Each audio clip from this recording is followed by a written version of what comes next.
নির্বাচনের পর দলীয় সরকারের অধীনে স্থানীয় নির্বাচন চায় বিএনপি। অন্তর্বর্তী সরকারের অধীনে আগে স্থানীয় নির্বাচনের দাবি জামায়াতের। প্রথমেই জাতীয় নির্বাচন দিতে হবে, কারণ একটি নির্বাচিত জাতীয় সরকার, সেই সরকারের অধীনে প্রতিটি নির্বাচন যদি হয় সেখানে ক্রেডিবিলিটি বাড়বে। ন্যাশনাল ইলেকশনের আগে আমাদের দাবি লোকাল গভর্নমেন্ট ইলেকশন করা, নিরপেক্ষ নির্দলীয় সরকারের অধীনে হয়, এটা ফেয়ার হবে। টানা আলোচনার পরও সংবিধানের মূলনীতি, এনসিসি ও প্রধানমন্ত্রীর মেয়াদ নিয়ে দলগুলোর ভিন্ন মত। আগামী সপ্তাহে পূর্ণাঙ্গ সুপারিশ দেবে কমিশন। রাষ্ট্রের কোনো একক ব্যক্তির ফ্যাসিবাদী শাসন যাতে প্রতিষ্ঠা করতে না পারে, এর থেকে দেশ, জাতি, রাষ্ট্রকে রক্ষা করার জন্যই কিন্তু এই প্রস্তাবনার সাথে আমরা একমত হয়েছি। 10 বছরের বেশি কোনো ব্যক্তি প্রধানমন্ত্রী থাকতে পারবেন না, এই বিষয়ে আমরা একমত। তবে সাংবিধানিক নিয়োগ কমিটি এই জাতীয় সংস্থাগুলো যদি দিয়ে নির্বাহী বিভাগের সমস্ত কর্মকাণ্ডকে সমস্ত জায়গায় ইন্টারফেয়ার করার যেখানে সম্ভাবনা থাকে এগুলো করা হয়, তাহলে আমরা সেই প্রস্তাবটা গ্রহণ করতে পারবো না। সাংবিধানিক এবং সংবিধিবদ্ধ প্রতিষ্ঠানগুলোতে নিয়োগ কমিটির বিষয়ে তারা যেন ইতিবাচক সিদ্ধান্ত গ্রহণ করে। পরামর্শগুলির ভিত্তিতে ঐকমত্য কমিশন একটি পূর্ণাঙ্গ প্রস্তাব আগামী সপ্তাহে রাজনৈতিক দলগুলোর কাছে উপস্থাপন করবে। দেখছিলেন প্রধান শিরোনাম। রাতের সময় সঙ্গে আছে আমি ইমদাদুল হক এবং আমি শবনব নিবিড়। অন্যান্য শীর্ষ সংবাদ। জাতীয় নির্বাচনে অনিয়মের মামলায় এবার ডিবির জালে সাবেক সিইসি কাজী হাবিবুল আউয়াল রাজধানীর মগবাজার থেকে গ্রেফতার, কাল তোলা হবে আদালতে। পিলখানা হত্যাকাণ্ডে তৎকালীন রাজনীতিকদের সংশ্লিষ্টতা পেয়েছে স্বাধীন তদন্ত কমিশন। ইমেইলে নেওয়া হলো আওয়ামী লীগ নেতা নানক ও মির্জা আজমের লিখিত জবানবন্দি। অর্থ উপদেষ্টার বৈঠকে সাড়া না দিয়ে কঠোর কর্মসূচির ডাক এনবিআর সংস্কার ঐক্য পরিষদের। দাবি না মানলে 28 জুন শাটডাউন ও মার্চ টু এনবিআর কর্মসূচি। কাল শুরু এইচএসসি সমমান পরীক্ষা। আসন বিন্যাসে দূরত্ব রাখা, মাস্ক ব্যবহার সহ 33 দফা নির্দেশনা। প্রশ্ন ফাঁসের সুযোগ নেই, দাবি শিক্ষা বোর্ডের।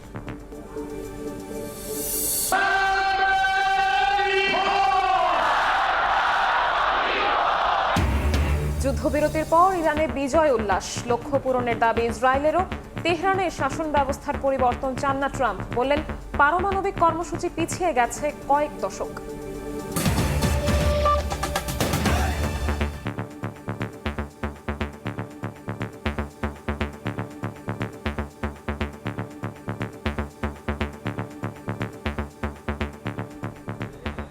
জাতীয় নির্বাচনের পর দলীয় সরকারের অধীনে হবে স্থানীয় নির্বাচন। জাতীয় নির্বাচনের আগে স্থানীয় ভোটের প্রশ্নই ওঠে না, এমন মন্তব্য করেছেন বিএনপি নেতারা। আওয়ামী লীগের মতো গুন্ডা বাহিনী দিয়ে নির্বাচনে জেতা যাবে না বলেও সতর্ক করেছেন তারা।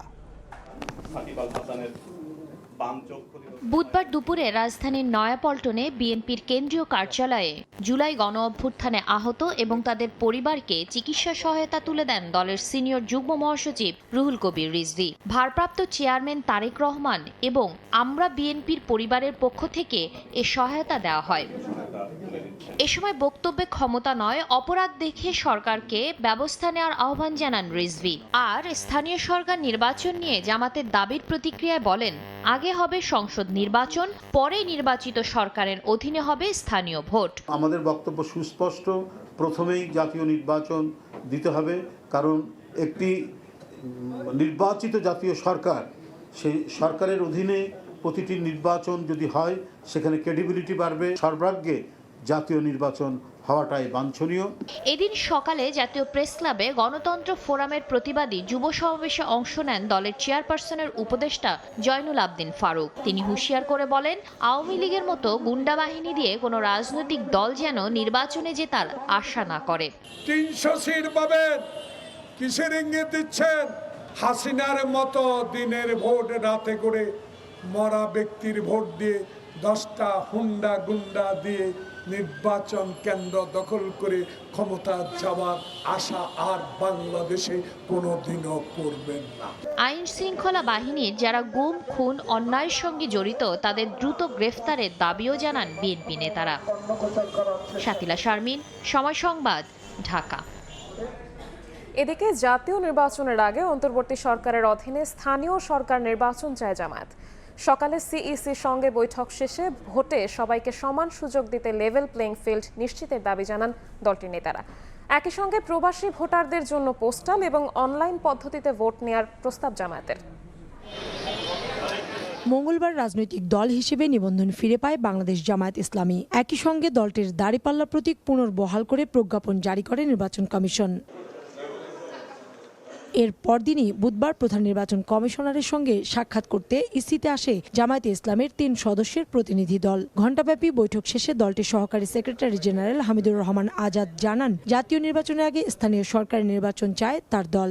লোকাল গভর্নমেন্ট ইলেকশন নিরপেক্ষ নির্দলীয় সরকারের অধীনে হয়, এটা ফেয়ার হবে, গ্রহণযোগ্য হবে, সেটা আমরা দাবি করেছি। আর ন্যাশনাল ইলেকশন সামনে হবে, ন্যাশনাল ইলেকশনের আগে আমাদের দাবি লোকাল গভর্নমেন্ট ইলেকশন করা। এটা এবারের জন্য, ভবিষ্যতের জন্য অন্তর্বর্তীকালীন সরকার বা যেই ফর্মে নিরপেক্ষ নির্দলীয় সরকার আসবে তার অধীনে করা। বলেন, বর্তমান কমিশনের পুনর্গঠন না চেয়ে তাদের উপর আস্থা রাখতে চায় জামায়াত। ভোটের মাঠে লেভেল প্লেইং ফিল্ড নিশ্চিতের দাবি জানান ইসির কাছে। পরিবেশ যদি এনশিওর করা না যায়, লেভেল প্লেইং ফিল্ড যেটা বলে, এটা যদি নিশ্চিত করা না যায়, তাহলে সেখানে নির্বাচন সুষ্ঠু, নিরপেক্ষ, গ্রহণযোগ্য হতে পারে না। অতীতের নির্বাচনগুলো তার প্রমাণ। কাগজে যেন না হয়, এটা যেন বাস্তব ময়দানে এবং ফিল্ডে হয়। আমার কাগজের সাথে বা যা লিখিত থাকবে সেটা মাঠের সাথে মিল থাকে। প্রবাসী ভোটারদের জন্য সহজ পদ্ধতি হিসেবে পোস্টাল ব্যালট এবং অনলাইন পদ্ধতিতে ভোট নিতে ইসির কাছে প্রস্তাব দেয় জামায়াত। অনলাইন ভোটার পদ্ধতি যেগুলো আছে। কাউসার চৌধুরী কুমু, সময় সংবাদ, ঢাকা। যে জাতি পরিবর্তনের জন্য রক্ত দিয়েছে তারা সুষ্ঠু নির্বাচনের জন্য রক্ত দিতে দ্বিধা করবে না বলে মন্তব্য করেছেন জামায়াতে ইসলামীর আমির ডক্টর শফিকুর রহমান। সন্ধ্যায় রাজধানীর কাফরুল এলাকায় এক পথসভায় কথা বলেন জামায়াত আমির। এ সময় তিনি বলেন, ক্ষমতায় গেলে জামায়াতের প্রতিনিধিরা শোষক নয়, বরং জনগণের সেবক হবে। জামায়াত নেতাকর্মীদের প্রশ্নবিদ্ধ কাজ দেখলে সেগুলো ধরিয়ে দেওয়ার আহ্বান জানিয়ে জামায়াতের আমির বলেন, সমালোচনা থেকে শিক্ষা নিতে চায় তার দল।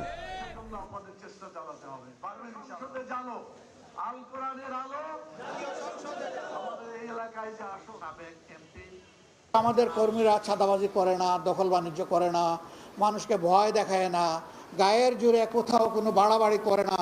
হ্যাঁ, 2-1 জায়গায় সামান্য ব্যতিক্রম হয়েছে। পান থেকে সামান্য চুন ঝরে পড়েছে, আমরা গলার চেপে ধরেছি। বাংলাদেশ জামাতে ইসলামী এবং অন্যান্য ইসলামী দলের যারা প্রতিনিধি থাকবেন, তাদেরকে যদি এই দেশ সেবার জন্য, মানুষের খেদমতের জন্য কবুল করেন, ইনশাআল্লাহ আমরা শাসক হব না, শোষক হব না। সিদ্ধান্ত ছাড়াই শেষ হলো ঐকমত্য কমিশনের 2য় দফার 6ষ্ঠ দিনের আলোচনা। সংবিধানের মূলনীতি, সাংবিধানিক কাউন্সিল এবং প্রধানমন্ত্রীর মেয়াদ নিয়ে একমত হতে পারেনি রাজনৈতিক দলগুলো। এনসিসি বাদ দেওয়ার শর্তে প্রধানমন্ত্রীর 2 মেয়াদ নিয়ে একমত বিএনপি। অন্যদিকে মূলনীতি নিয়ে বেশিরভাগ দল একমত হলেও ভিন্ন মত বাম দলগুলোর। সব মত পর্যালোচনা করে আগামী সপ্তাহে পূর্ণাঙ্গ সুপারিশ দেবে কমিশন। 2 দিন মুলতবির পর বুধবার শুরু হয় জাতীয় ঐকমত্য কমিশনের 2য় দফার 6ষ্ঠ দিনের বৈঠক। আলোচনা হয় সংবিধানের মূলনীতি, এনসিসি এবং প্রধানমন্ত্রীর মেয়াদ নিয়ে। বৈঠকে যোগ দেন বিএনপি, জামায়াত, এনসিপি সহ বিভিন্ন রাজনৈতিক দলের প্রতিনিধি। বেলা 11টায় বৈঠক শুরু হয়ে শেষ হয় বিকেল 5:30টায়। বৈঠকে এনসিসির পরিবর্তে সাংবিধানিক এবং সংবিধিবদ্ধ প্রতিষ্ঠানের নিয়োগ কমিটির প্রস্তাব দেয় কমিশন। যদিও তাতে একমত হয়নি বিএনপি সহ কয়েকটি দল। সংবিধানের মূলনীতি নিয়ে বেশিরভাগ দল একমত হলেও ভিন্ন মত বাম দলগুলোর। পাকিস্তানি প্রায় উপনিবেশিক শাসনের বিরুদ্ধে 23 বছর যে দীর্ঘ লড়াই হলো, সেই লড়াইয়ের যে আকাঙ্ক্ষা, সেই আকাঙ্ক্ষার প্রতিফলন হিসেবেই আমরা কিন্তু এই মূলনীতিগুলোকে দেখি। সেই সংবিধান তো ব্যর্থ প্রমাণিত হয়েছে। এখন আবার কেউ 72-এর সংবিধানের মূলনীতি এটা আবার রেখে দিয়ে তারা আবার নতুন দেশ চায়, এটা আমরা বুঝি না। যে কমিটিতে প্রধানমন্ত্রী থাকবেন, বিরোধী দলের নেতা থাকবেন, স্পিকার থাকবেন এবং বিরোধী দলের পক্ষ থেকে অন্যান্য দল থেকে একজন প্রতিনিধি থাকবেন। এদের মাধ্যমে যদি দুদকের চেয়ারম্যান, প্রধান নির্বাচন কমিশনার এবং পিএসসি চেয়ারম্যান সহ এই সাংবিধানিক পদগুলোতে নিয়োগ হয়, তাহলে তো নিরপেক্ষতাটা কিছুটা হলে রক্ষা হবে।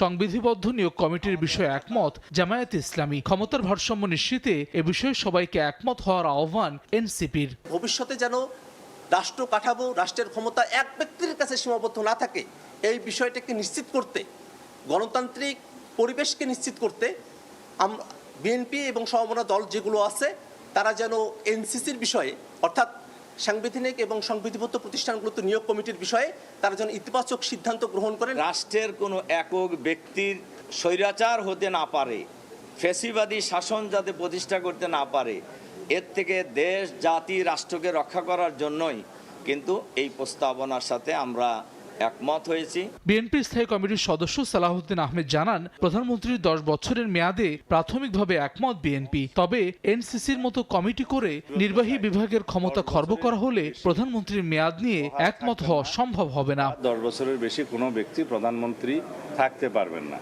এই বিষয়ে আমরা একমত। তবে এই জাতীয় সংস্থাগুলো, এনসিসি বা সাংবিধানিক নিয়োগ কমিটি, এই জাতীয় সংস্থাগুলো যদি দিয়ে নির্বাহী বিভাগের সমস্ত কর্মকাণ্ডকে সমস্ত জায়গায় ইন্টারফেয়ার করার যেখানে সম্ভাবনা থাকে এগুলো করা হয়, তাহলে আমরা সেই প্রস্তাবটা গ্রহণ করতে পারবো না। বৈঠক শেষে ঐকমত্য কমিশনের সহসভাপতি অধ্যাপক আলী রিয়াজ জানান, আগামী সপ্তাহে সব মতামত পর্যালোচনা করে পূর্ণাঙ্গ সুপারিশ দেবে কমিশন।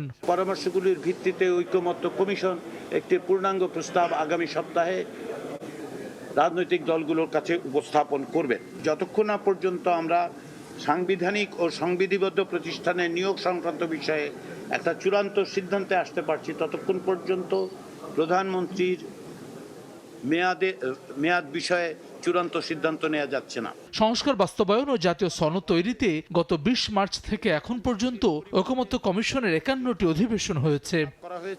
হাসান ওয়ালি, সময় সংবাদ, ঢাকা। জাতীয় নির্বাচনে অনিয়মের মামলায় এবার ডিবির জালে সাবেক সিইসি কাজী হাবিবুল আউয়াল।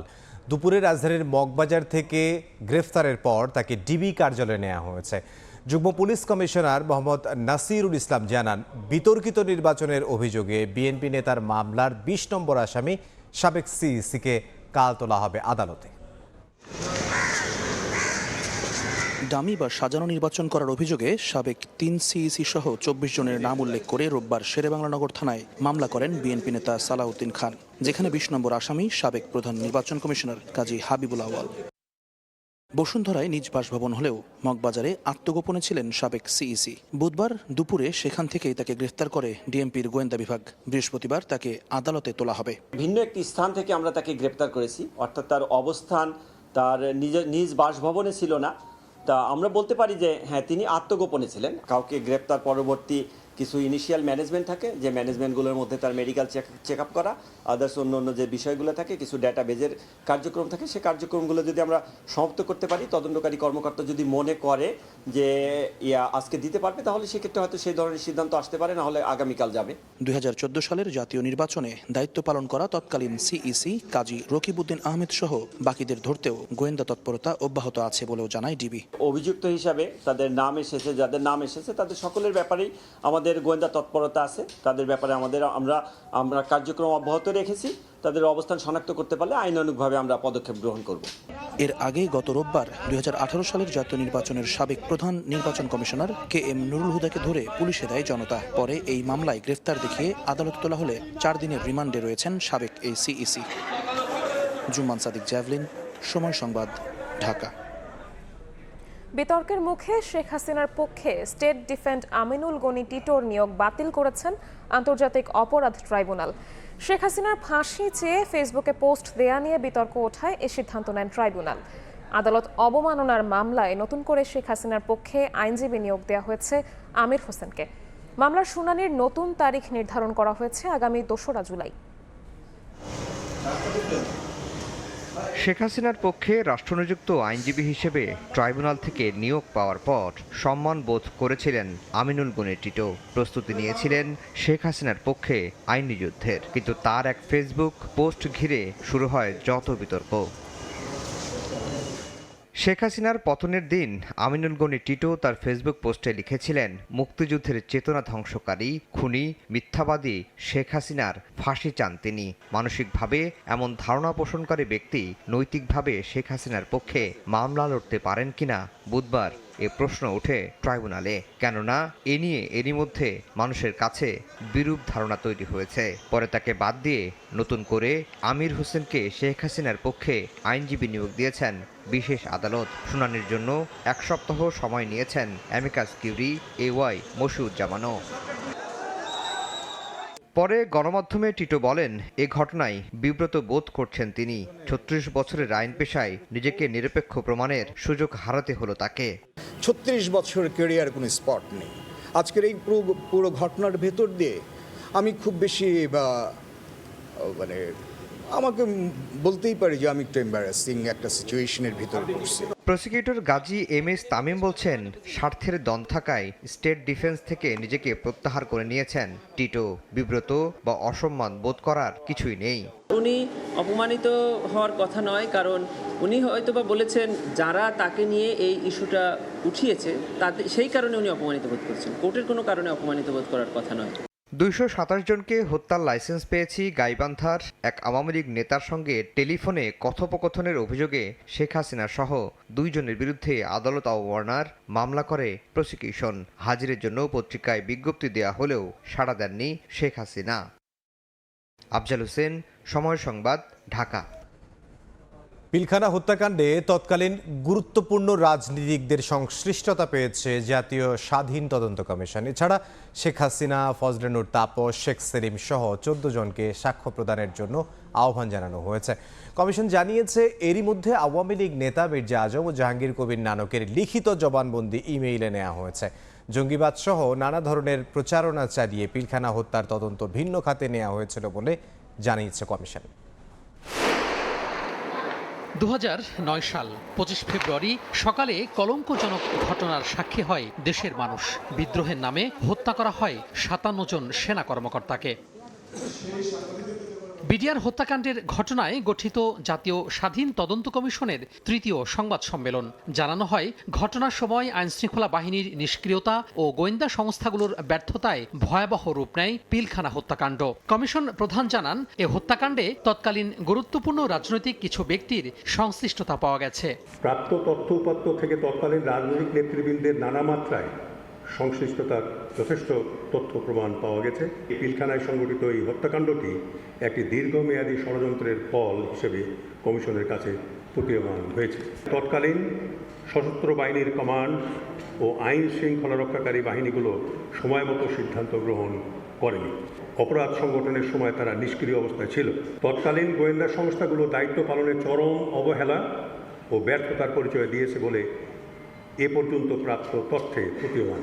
হত্যাকাণ্ড সংঘটিত হওয়ার পর ঘটনার কারণ ভিন্ন খাতে নেয়ার জন্য চাল ডাল কর্মসূচি, জঙ্গিবাদের সংশ্লিষ্টতা এবং মাদ্রাসায় পড়াশোনা সম্পন্ন করা জনবল নিয়োগের মতো বিভিন্ন বিষয় প্রচার করা হয়। তদন্তকে ভিন্ন খাতে প্রবাহিত করবার জন্য জঙ্গিবাদকে আনার চেষ্টা করা হয়েছে। মাদ্রাসার ছাত্রদেরকে ব্যাপকভাবে বিডিআরে নেওয়া হয়েছে 35%-এর মতো, এরকমও কথা বলা হয়েছে, কিন্তু পরে সেগুলো দেখা গেছে 12%-এর বেশি নয়। চাল ডালের বিষয় যেগুলোকে বেশি গুরুত্ব দিয়ে দেখার চেষ্টা করে তদন্ত এবং বিদেশি ষড়যন্ত্রের বিষয়টাকে উপেক্ষা করার চেষ্টা করা হয়েছে। দুটো তদন্ত প্রতিবেদনে বলা হয়েছে আরও তদন্ত প্রয়োজন, আরও তদন্ত প্রয়োজন, আরও তদন্ত প্রয়োজন, প্রায় সব ক্ষেত্রে। কিন্তু আমরা এই কথা বলবো না, আমরা ফাইনাল উত্তর দেব, চূড়ান্ত উত্তর দেব। এখনো 50 জনের সাক্ষ্য গ্রহণ এবং কিছু বিদেশি দূতাবাস ও সংস্থার কাছ থেকে তথ্য সংগ্রহ বাকি থাকায় আগামী 30 সেপ্টেম্বর পর্যন্ত চূড়ান্ত তদন্ত প্রতিবেদন দাখিলের সময় বাড়ানোর অনুরোধ করা হয়েছে বলে জানায় কমিশন। তোহা খান তামিম, সময় সংবাদ, ঢাকা। রাতের সময় আরো থাকছে। রংপুরগামী চলন্ত ট্রেনের শৌচাগারে নারী যাত্রীকে ধর্ষণের অভিযোগ। রেলকর্মী আটক। নোয়াখালীতে বিয়ের কথা বলে মাদ্রাসা ছাত্রীকে যৌনপল্লীতে বিক্রি, যুবক গ্রেফতার। প্লাস্টিককে বিষের সঙ্গে তুলনা করে সবাইকে তা বর্জনের আহ্বান জানিয়েছেন প্রধান উপদেষ্টা ডক্টর মোহাম্মদ ইউনূস। তিনি বলেন, প্লাস্টিক শুধু পরিবেশ নয়, সব জীবনের জন্য বিষ। এর জন্য জীববৈচিত্র্য ধ্বংসের মুখে জানিয়ে পরিবেশ রক্ষায় তরুণদের এগিয়ে আসার আহ্বান জানান তিনি। সকালে রাজধানীর চিনমৈত্রী সম্মেলন কেন্দ্রে বিশ্ব পরিবেশ দিবসের আলোচনায় এ কথা বলেন প্রধান উপদেষ্টা। প্লাস্টিকের স্ট্র পৃথিবীতে প্রায় ৭০০ বছর থাকে। নগরায়ন ও শিল্পায়নের প্রভাবে দূষিত হচ্ছে পরিবেশ, যা কয়েক গুণ বাড়াচ্ছে প্লাস্টিকের অতিরিক্ত ব্যবহার। এতে অস্বাভাবিকভাবে ঘটছে জলবায়ুর পরিবর্তন। এমন বাস্তবতায় বুধবার বিশ্ব পরিবেশ দিবসের অনুষ্ঠানে অংশ নেন প্রধান উপদেষ্টা ডক্টর মোহাম্মদ ইউনূস। বলেন, যুদ্ধ বিগ্রহ এবং পরিবেশ বিপর্যয়ের কারণে চ্যালেঞ্জের মুখে আছে মানুষ। জীবন বাঁচাতে পরিবেশের ভারসাম্য রক্ষায় জোর দেন তিনি। আজকের পৃথিবী নানা রকমের সংকটে জড়িত। যুদ্ধ বিগ্রহ, প্রযুক্তির ব্যাপক প্রসার, অপব্যবহার আমাদের সামনে নানা রকমের চ্যালেঞ্জ সৃষ্টি করেছে। আমরা আমাদের পরিবেশ ধ্বংস করে ফেলছি। সাবধান হন। আমাদের দৈনন্দিন জীবনে প্রতি মুহূর্তে মনে রাখতে হবে, জীবন বাঁচাতে হলে পরিবেশ বাঁচাতে হবে, এর কোনো বিকল্প নেই। প্লাস্টিক পরিবেশ ও প্রাণের জন্য হুমকি উল্লেখ করে প্রধান উপদেষ্টা বলেন, এর সঠিক ব্যবস্থাপনা না থাকায় হুমকিতে পড়েছে জীববৈচিত্র্য। প্লাস্টিকের ব্যবহার পৃথিবীতে 3 ধরনের সংকটকে বাড়িয়ে দিয়েছে। আমি দেশের সকল নাগরিকের প্রতি ওয়ান টাইম প্লাস্টিক পণ্য ব্যবহার বন্ধ করে দেওয়ার জন্য আবেদন করছি। দায়িত্ব নেওয়ার পর অন্তর্বর্তী সরকার পরিবেশ ও জীববৈচিত্র্য রক্ষায় বেশ এগিয়েছে জানিয়ে এই কাজে তরুণদের এগিয়ে আসার আহ্বান জানান ডক্টর ইউনূস। আমি দেশের তরুণ সমাজের প্রতি আহ্বান জানাই, নিজের মধ্যে এমন সংকল্প করতে হবে যে আজ থেকে আমি আমার দৈনন্দিন জীবনে কার্বন নিঃসরণ শূন্যতে নিয়ে আসবো। পরে চিনমৈত্রী সম্মেলন কেন্দ্র প্রাঙ্গণে জাতীয় বৃক্ষরোপণ অভিযান 2025-এর উদ্বোধন করেন প্রধান উপদেষ্টা ডক্টর মোহাম্মদ ইউনূস। নাজমুস সালেহী, সময় সংবাদ, ঢাকা। কাল থেকে শুরু হচ্ছে চলতি বছরের এইচএসসি ও সমমান পরীক্ষা। এবার পরীক্ষায় বসবে 12,51,000 পরীক্ষার্থী, যা গত বছরের তুলনায় প্রায় 1 লাখ কম। আসন বিন্যাসে দূরত্ব বজায় রাখা, মাস্ক ও হ্যান্ড স্যানিটাইজার ব্যবহার বাধ্যতামূলক সহ 33 দফা নির্দেশনা দিয়েছে আন্তঃশিক্ষা বোর্ড। সব প্রস্তুতি সম্পূর্ণ জানিয়ে সমন্বয় কমিটি বলছে, প্রশ্ন ফাঁসের কোনো সুযোগ নেই। শাকির আহমেদের রিপোর্ট।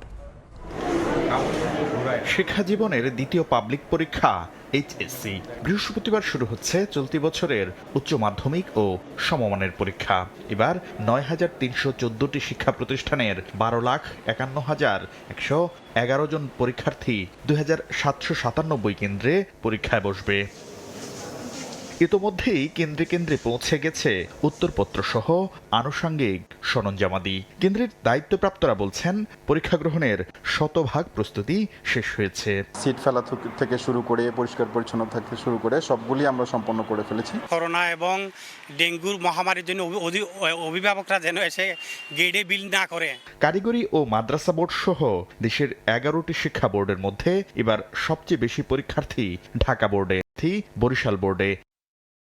আবারও করোনার চোখ রাঙানিতে দেশ, তাই কেন্দ্রে পরীক্ষার্থীদের 3 ফুট দূরত্বে বসানো, মাস্ক ও হ্যান্ড স্যানিটাইজার ব্যবহার বাধ্যতামূলক করা সহ 33 দফা নির্দেশনা দিয়েছে আন্তঃশিক্ষা বোর্ড সমন্বয় কমিটি। ডিস্টেন্স মেনটেন করতে বলেছি, মাস্ক ব্যবহার করতে বলেছি, হ্যান্ড স্যানিটাইজার ব্যবহার করতে বলেছি, পরীক্ষা কেন্দ্রের আশপাশে অহেতুক জটলা না পাকায় যাতে সেজন্য ব্যবস্থা নিতে বলেছি। আন্তঃশিক্ষা বোর্ড সমন্বয় কমিটি বলছে, পরিবর্তিত পরিস্থিতিতে প্রশ্নসহ পরীক্ষার বিভিন্ন সামগ্রীর নিরাপত্তায় নেওয়া হয়েছে বাড়তি সতর্কতা।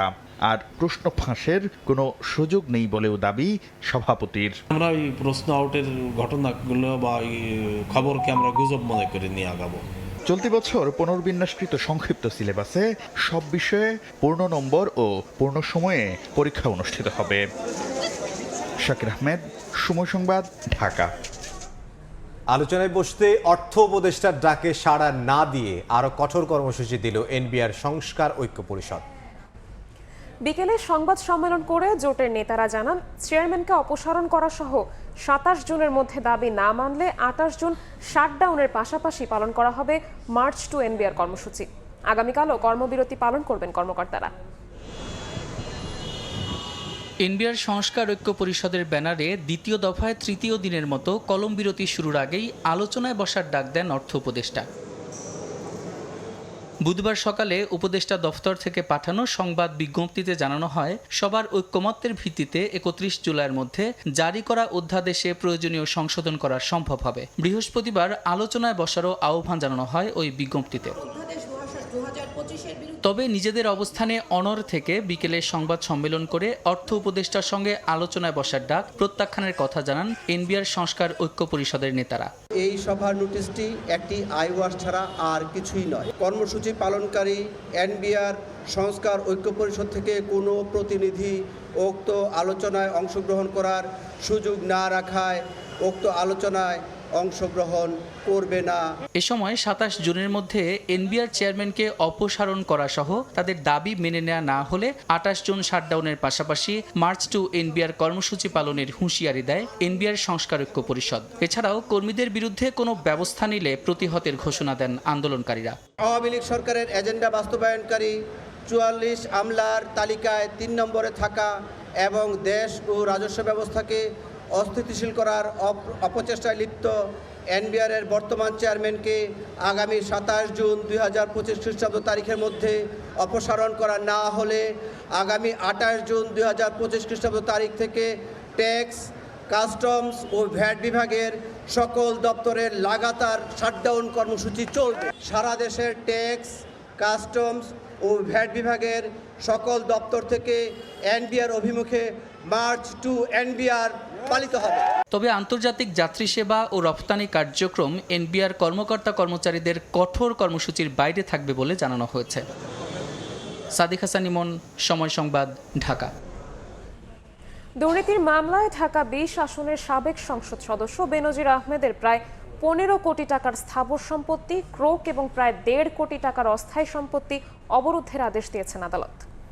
একই সঙ্গে বেনজির আহমেদ ও তাঁর স্ত্রীর দেশত্যাগে নিষেধাজ্ঞা দেওয়া হয়েছে। এদিকে অবৈধ সম্পদ অর্জনের মামলায় সাবেক প্রধানমন্ত্রী শেখ হাসিনার ব্যক্তিগত সহকারী জাহাঙ্গীর আলমের প্রায় 1 কোটি 15 লাখ টাকার ব্যাংক হিসাব ও সঞ্চয়পত্র অবরুদ্ধ করেছে দুদক। এছাড়া মুন্সিগঞ্জের সাবেক এমপি মৃণাল কান্তি দাস ও তাঁর স্ত্রী নীলিমা দাসের নামে থাকা জমি, ফ্ল্যাট, প্লট, অ্যাপার্টমেন্ট সহ একাধিক স্থাবর অস্থাবর সম্পত্তি জব্দ এবং বিভিন্ন ব্যাংক হিসেব অবরোধের আদেশ দিয়েছেন আদালত।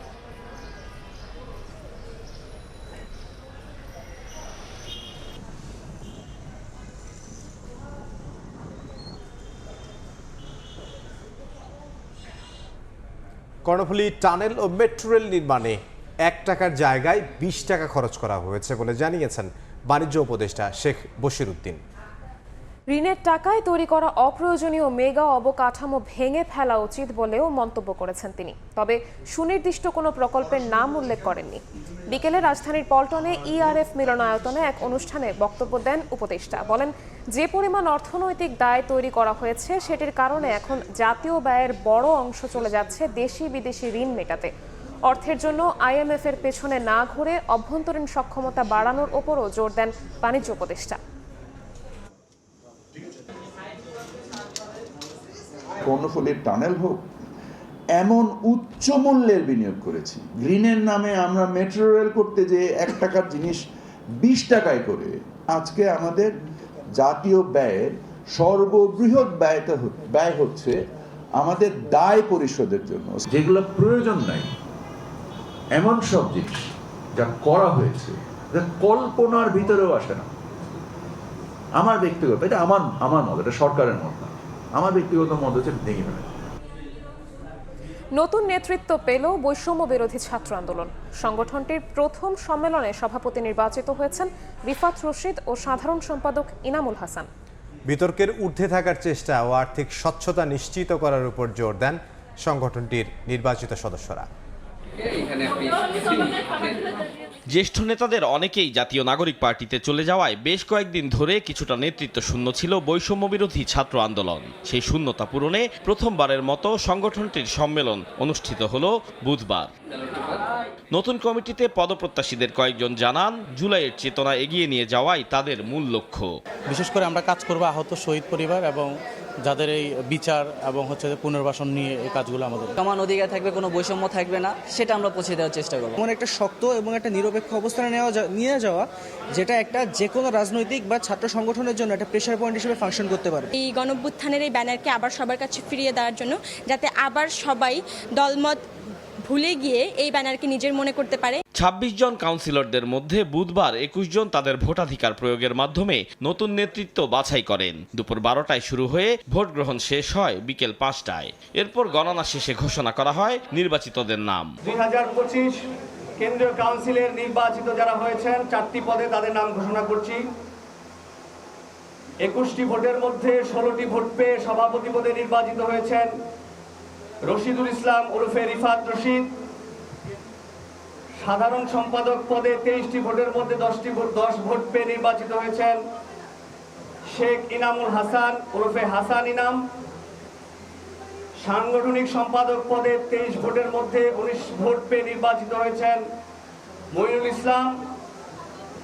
মুখপাত্র পদে 23 ভোটের মধ্যে 17টি ভোট পেয়ে নির্বাচিত হয়েছেন সিনথিয়া জাহিন আয়েশা।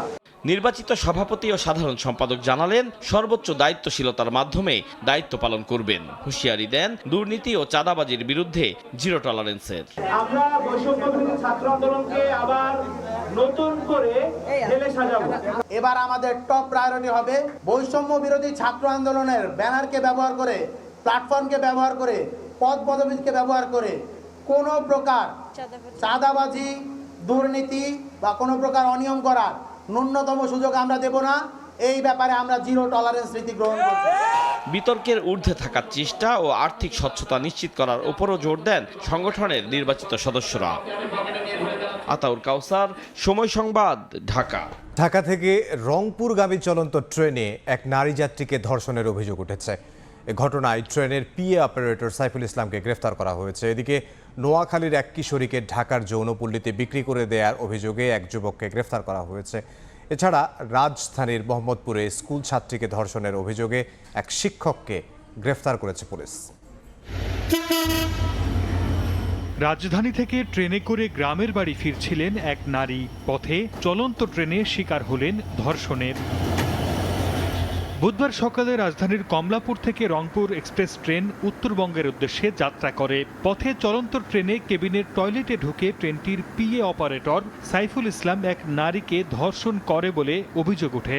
বিষয়টি জানাজানি হলে যাত্রীরা ওই রেলকর্মীকে আটক করে পুলিশে দেয়। পরে তাকে বগুড়ার সান্তাহার জিআরপি থানায় সোপর্দ করা হয়। ট্রেনের ভিতরে অন্তত পক্ষে যা হচ্ছে বা এই টাইপের ঘটনা যেন সামনে না ঘটে, এজন্য যে কর্তৃপক্ষ যারা আছে তাদেরকে আরো বেশি এই বিষয়ে একটু সতর্ক হওয়া উচিত। জনমালের যদি নিরাপত্তাই নাই থাকে ট্রেন ভবনে, তাহলে কিন্তু এটা ড্রাইভার রেলওয়ে অধিদপ্তরকেই নিতে হবে। এদিকে নোয়াখালীর এক কিশোরীকে ঢাকায় যৌনপল্লীতে বিক্রি করে দেওয়ার অভিযোগে এক যুবককে গ্রেফতার করা হয়েছে। সংবাদ সম্মেলনে র্যাব জানায়, ফেসবুকে প্রেমের সম্পর্ক গড়ে ওঠার পর বিয়ের কথা বলে গত ৭ মে মাদ্রাসা ছাত্রী ওই কিশোরীকে ঢাকায় এনে একটি যৌনপল্লীতে বিক্রি করে অভিজিৎ। পরে সেখান থেকে অন্য এক মেয়ের মাধ্যমে বিষয়টি পরিবারকে জানায় ওই কিশোরী। ১৫ জুন তাকে ঢাকার জুরাইন থেকে উদ্ধার করা হয়। এদিকে রাজধানীর মোহাম্মদপুরের একটি বাসায় স্কুল ছাত্রীকে আটকে রেখে ধর্ষণের অভিযোগে মিজানুর রহমান নামে এক শিক্ষককে গ্রেফতার করেছে পুলিশ। এই ঘটনায় নারায়ণগঞ্জের ফতুল্লা থানায় মামলা হয়েছে। সর্দার মোহাম্মদ আরিফ, সময় সংবাদ। দেশে ডেঙ্গু আক্রান্ত হয়ে আরও 2 জনের মৃত্যু হয়েছে। 24 ঘন্টায় হাসপাতালে ভর্তি হয়েছেন 326 জন। সবচেয়ে বেশি আক্রান্ত বরিশাল বিভাগে।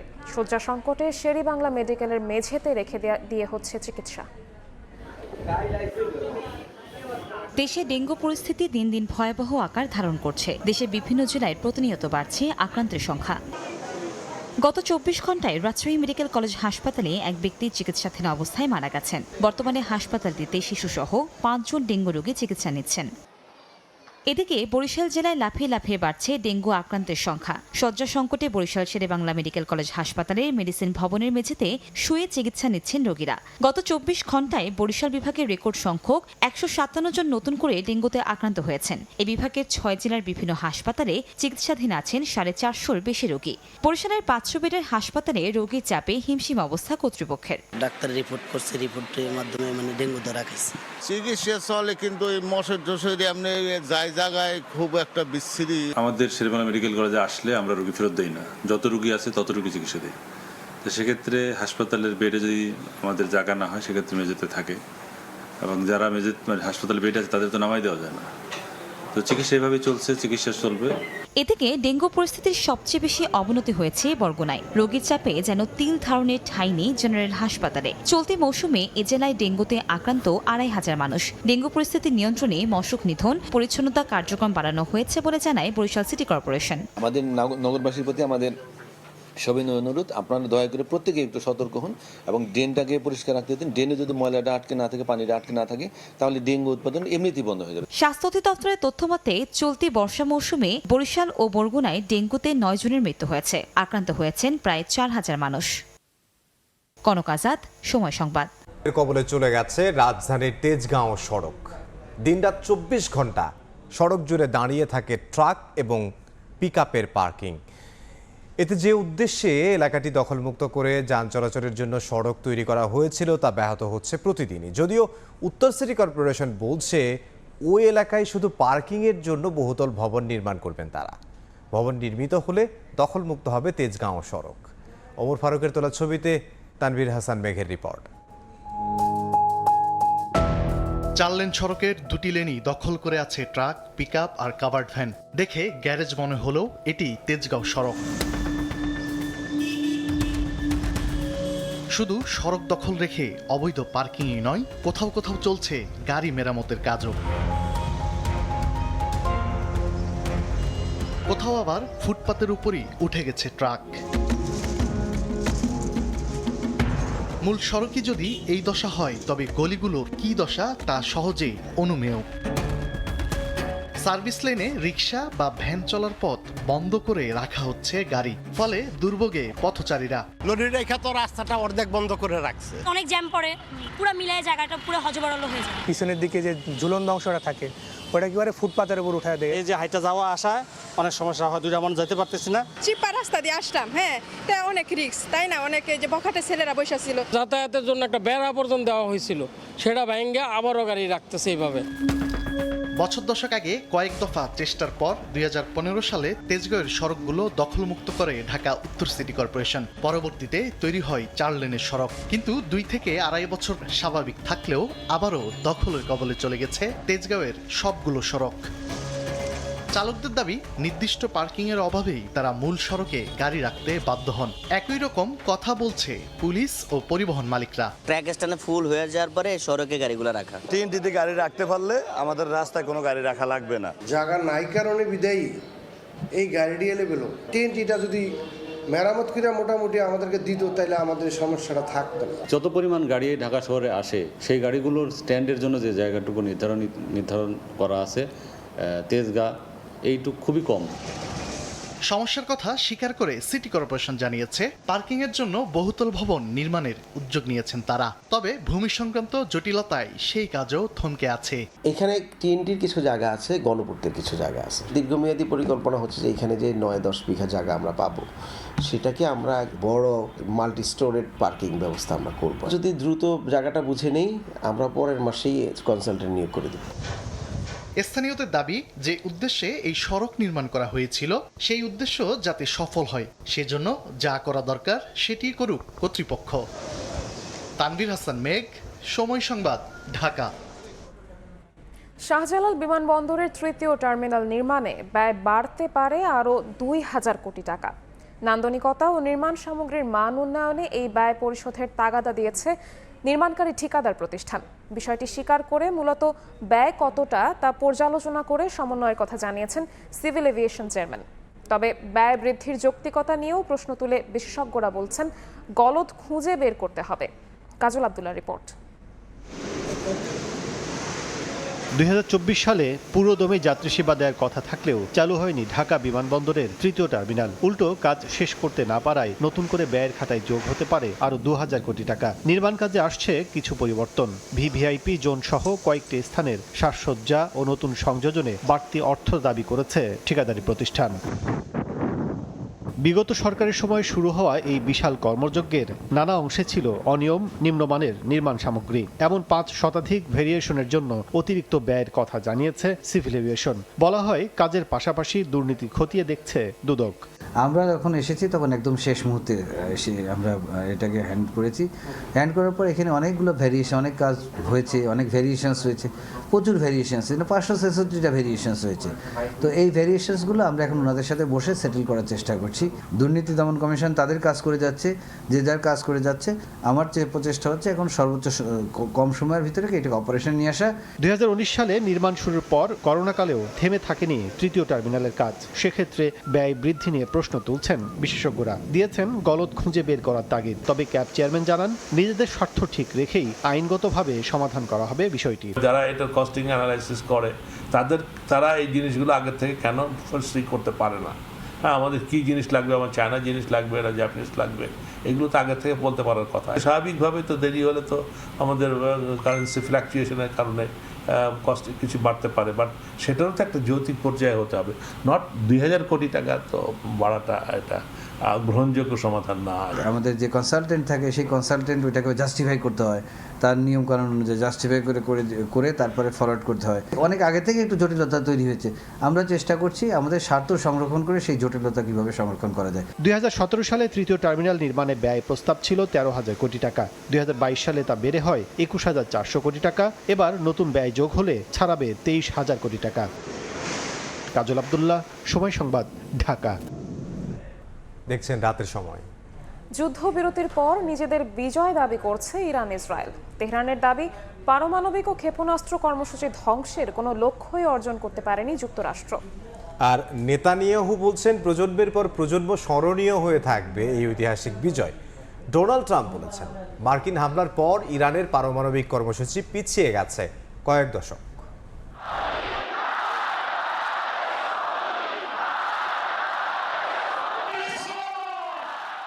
যুদ্ধবিরতির পরদিন তেহরানের ইংলাব স্কোয়ারে স্লোগানে নিজেদের সামরিক বাহিনীর প্রতি সমর্থন জানায় ইরানি জনগণ। ইসরায়েলের ধ্বংস কামনা করেন অনেকে। দুই দেশের মধ্যে ইতিহাসের সবচেয়ে বড় সামরিক সংঘাতের স্থায়ী ইতি ঘটবে বলে আশা প্রকাশ করেন তারা। এদিন দেশটির প্রেসিডেন্ট মাসুদ পেজিশকিয়ান বলেন, ইরানের জনগণের বীরত্ব ও প্রতিরোধী এই যুদ্ধ থামিয়েছে। তিনি জানান, ইরান শান্তি ও সংলাপে বিশ্বাসী, তবে জাতীয় স্বার্থের প্রশ্নে আপোষ নয়। সৌদি যুবরাজ মোহাম্মদ বিন সালমানের সঙ্গে ফোনালাপে পেজিশকিয়ান বলেন, যুক্তরাষ্ট্রের সঙ্গে সমস্যা সমাধানে ইরান আন্তর্জাতিক কাঠামোর ভেতরেই আলোচনা করতে চায়। এছাড়া কাতারে অবস্থিত মার্কিন সেনা ঘাঁটিতে হামলার জন্য দেশটির আমিরের কাছে দুঃখ প্রকাশ করেছেন পেজিশকিয়ান। অন্যদিকে ইসরায়েলি প্রধানমন্ত্রী বিনিয়ামিন নেতানিয়াহু ইরানের বিরুদ্ধে 12 দিনের এই যুদ্ধকে একটি ঐতিহাসিক বিজয় হিসেবে আখ্যা দেন। বলেন, ভবিষ্যৎ প্রজন্ম মনে রাখবে। রাইজিং লায়ন নামের আকস্মিক এই অভিযান ইসরায়েলের যুদ্ধের ইতিহাসে বিশেষভাবে স্মরণ করা হবে এবং এটি বিশ্বের সমস্ত সেনাবাহিনী অনুসরণ করবে। এদিকে ইরানের সরকার উৎখাতে আগ্রহ নেই বলে জানিয়েছেন মার্কিন প্রেসিডেন্ট ডোনাল্ড ট্রাম্প। এমন পদক্ষেপ অস্থিরতা ডেকে আনবে বলে মনে করেন তিনি। ন্যাটোর সম্মেলনে ইরান আর কখনো ইউরেনিয়াম সমৃদ্ধকরণ করতে পারবে না এবং পারমাণবিক অস্ত্র পাবে না বলেও স্পষ্ট বার্তা দেন মার্কিন প্রেসিডেন্ট ট্রাম্প। আরও জানান, রুশ প্রেসিডেন্ট ভ্লাদিমির পুতিন ফোন করে সহযোগিতার প্রস্তাব দিলেও তিনি তা ফিরিয়ে দিয়েছেন। এই মুহূর্তে ইরান কোনো অবস্থাতেই পারমাণবিক সমৃদ্ধকরণ করবে না। তারা এখন শুধু ঘুরে দাঁড়াতে চায়। ভাবুন তো, এত কিছুর পর যদি তারা বলে আসুন একটা বোমা বানাই, এটা তো অসম্ভব। তারা কোনো বোমা বানাবে না আর তারা কিছু সমৃদ্ধ করবে না। এদিকে ইরান জানিয়েছে, গুপ্তচর বৃত্তির অভিযোগে তারা 3 ব্যক্তির মৃত্যুদণ্ড কার্যকর করেছে। 12 দিনের সংঘাতে ইসরায়েলের সঙ্গে জড়িত থাকার অভিযোগে আরও 700 জনকে গ্রেপ্তার করেছে তেহরান। আন্তর্জাতিক পারমাণবিক শক্তি সংস্থার সঙ্গে সহযোগিতা বাতিলের পক্ষে অনুমোদন দিয়েছে ইরানের পার্লামেন্ট। 223 জনের মধ্যে 221 জনই প্রস্তাবের পক্ষে ভোট দেন। যুদ্ধবিরতির মধ্যেই আরেক বিতর্ক মাথাচাড়া দিয়ে উঠেছে। ইরানে মার্কিন হামলার গোপন গোয়েন্দা মূল্যায়ন ফাঁস হওয়ায় ট্রাম্প ক্ষুব্ধ। মূল্যায়নে জানানো হয়, মার্কিন হামলায় ইরানের পারমাণবিক কেন্দ্র পুরোপুরি ধ্বংস হয়নি, বরং পারমাণবিক কার্যক্রম কয়েক মাস পিছিয়ে গেছে। সিএনএন ও নিউ ইয়র্ক টাইমসকে ভুয়া সংবাদ মাধ্যম বলেও আক্রমণ করেছেন ট্রাম্প। এই মন্তব্য সমর্থন করে ট্রাম্পের মধ্যপ্রাচ্য বিষয়ক বিশেষ দূত স্টিভ উইটকফ বলেন, এই হামলার সাফল্য প্রশ্নবিদ্ধ করা রাষ্ট্রদ্রোহের শামিল। মালিহা সুরওয়ার্ড, এ পর্যায়ে শীর্ষ সংবাদগুলো জানিয়ে দিচ্ছি আরেকবার। জাতীয় নির্বাচনের পর দলীয় সরকারের অধীনে স্থানীয় নির্বাচন চায় বিএনপি। বিপরীত অবস্থানের জামায়াত, মূলনীতি, এনসিসি ও প্রধানমন্ত্রীর মেয়াদ নিয়ে দলগুলোর ভিন্ন মত। জাতীয় নির্বাচনে অনিয়মের মামলায় এবার ডিবির জালে সাবেক সিইসি কাজী হাবিবুল আউয়াল। রাজধানীর মগবাজার থেকে গ্রেফতার, কাল তোলা হবে আদালতে। এবং কাল শুরু হচ্ছে এইচএসসি ও সমমান পরীক্ষা। আসন বিন্যাসে দূরত্ব রাখা, মাস্ক ব্যবহার সহ ৩৩ দফা নির্দেশনা। প্রশ্ন ফাঁসের সুযোগ নেই দাবি শিক্ষা বোর্ডের।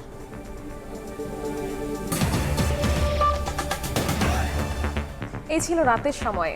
সঙ্গে থাকুন সময়ের।